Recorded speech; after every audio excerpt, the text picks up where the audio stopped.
Podría ahondar más en el tipo de conocimiento que son las artes, los idiomas y si la tradición oral hace parte de este conjunto de conocimientos. Las artes no creo que sean una forma de conocimiento, ni hasta cierto punto, pero ¿cómo aprendes a pintar? Pues aprendes a pintar imitando y con ensayo y error. Y ensayo y error es una de las formas de la investigación.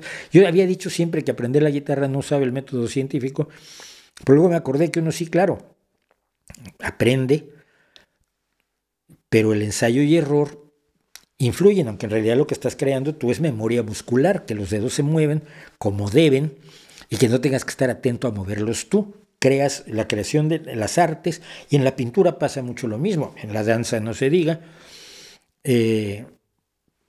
creas memoria muscular o afinas cierta forma de ver. Por ejemplo, al aprender fotografía, al desarrollarme como fotógrafo, yo recuerdo que te empiezas a aprender a fijar en cosas en las que no te fijabas antes.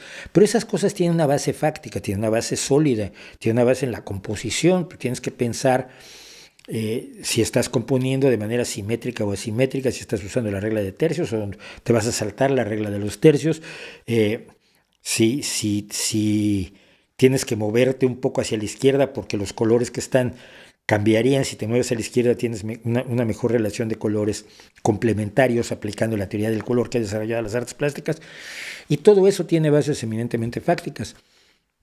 No pasa así con los idiomas. Los idiomas son una de las formas de conocimiento, o el derecho, que creo que no son claramente no científicas. Los idiomas se aprenden practicándolos. Y te los aprendes de memoria. Y no hay más. Y lees cosas y te enteras de nuevo, amplías tu vocabulario y consolidas tu gramática, y todo eso se hace, creo yo, en general, básicamente, sin el método científico. Cuando aprendes derecho te tienes que aprender las leyes y su aplicación y la forma en que han sido aplicadas en el pasado, que es la jurisprudencia. Punto. Todos esos son conocimientos que no son científicos. Para quienes dicen que yo creo que todo el conocimiento es científico, esa mentira que suelen decir para tacharlo a uno de cientificista. No es así, no creo que todo el conocimiento sea científico, pero eso no quiere decir que yo crea que la filosofía, la religión, las creencias, las supercherías, las tradiciones, las creencias del pasado y las consejas populares sean una forma de conocimiento.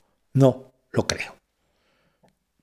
Me pueden, por supuesto, convencer, ya saben, con hechos y con datos.